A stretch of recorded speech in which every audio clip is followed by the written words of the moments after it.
Bonsoir à tous, bienvenue dans le Soir 3 Week-end.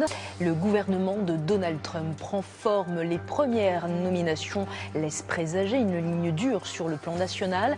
Actualité que nous évoquerons avec notre invité, Lamine Sania, docteur en sociologie. Bonsoir. Bonsoir. Vous avez également enseigné une dizaine d'années aux États-Unis.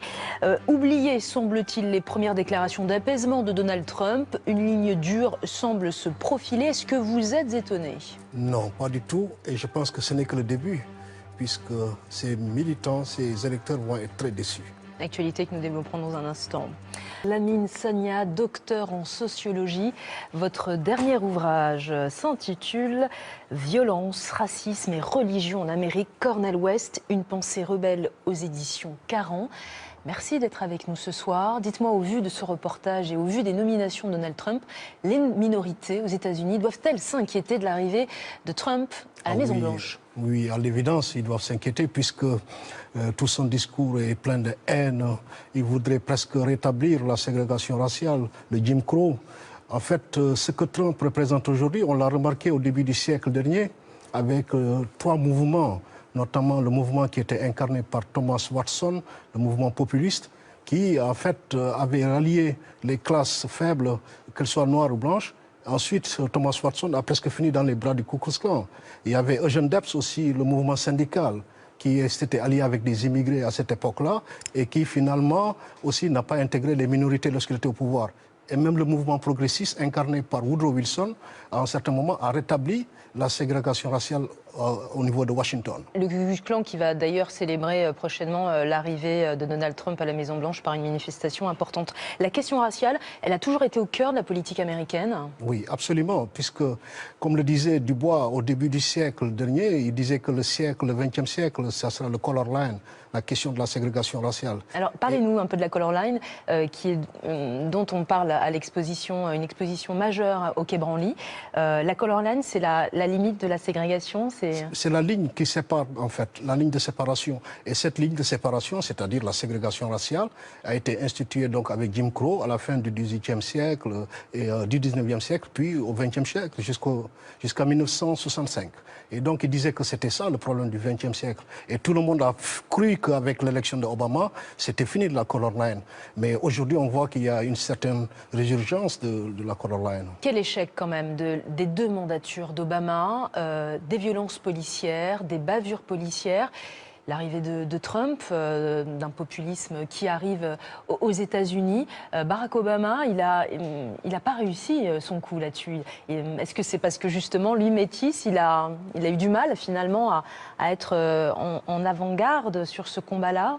Oui, je pense qu'il faut aussi relativiser, c'est-à-dire que les conditions dans lesquelles il était élu et le paradigme dominant, c'était quand même le néolibéralisme. Ce qu'on peut regretter par rapport à Barack, en tout cas ce que regrette Cornel West, c'est le fait que Barack n'a pas été aussi loin dans les politiques sociales. Vous dites qu'il est néolibéral, hein, à l'image de Clinton. Il est néolibéral, c'est-à-dire que toutes les politiques qu'ils ont appliquées aux États-Unis depuis 1980, et comme dans le monde entier pratiquement, c'est le néolibéralisme qui domine, y compris ceux qui pensent qu'ils ne le sont pas, exécutent souvent les politiques néolibérales, c'est-à-dire que le social, on le met à côté.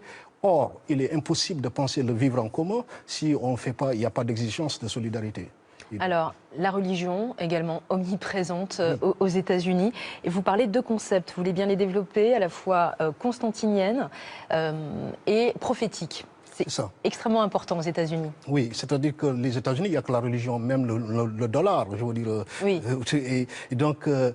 mais dans cette religion, il y a toujours deux tendances, c'est-à-dire ce que souligne Cornel West. Il y a la tendance constantinienne, c'est la tendance qui aime le pouvoir, l'argent, tout ce qui est de la domination.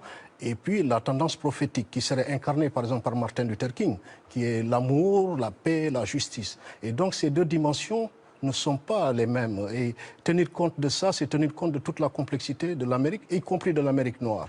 Et donc, ce n'est pas étonnant qu'aujourd'hui, certains Noirs votent, par exemple, pour Trump. On a vu une augmentation, 8% des Afro-Américains ont voté pour Trump. Mais c'est les héritiers de Martin Luther King sont là pour une dimension prophétique, donc qu'on retrouve aussi dans plusieurs domaines selon Cornel West, y compris dans la musique. Justement, dernier point justement sur la musique, et notamment le blues, le jazz, le rap.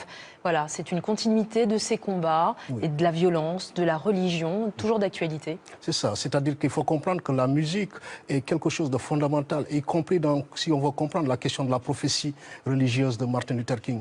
Comme le dit le philosophe Stéphane Doyer, Martin Luther King, c'est de la prophétie en mode mineur, c'est-à-dire une prophétie qui est imprégnée du blues. C'est quoi le blues? Le blues, c'est la catastrophe. Mais de cette catastrophe-là, on invite l'autre à dépasser la situation de violence et à trouver des portes de sortie. Et de ce point de vue, je pense qu'il y a quelque chose de très beau qu'avait dit Cornel West, c'est qu'après le 11 septembre, il y avait la nation américaine a eu le blues du 11 septembre. Et la Suisse, c'est quoi être nègre? C'est-à-dire être victime d'une violence gratuite. Et ce jour-là, y compris toute la nation ayant le blues, la nation doit se retourner vers le peuple du blues, c'est-à-dire le peuple afro-américain. Et ce peuple-là, au lieu de rentrer dans le cycle de violence, a trouvé des portes de sortie, puisque le blues, c'est l'amour. Et donc, le jazz aussi, c'est presque de la même dimension. Mais il faut comprendre le blues ici, toutes les musiques afro-américaines. Bon, on souhaite aux États-Unis peut-être de renouer avec le blues.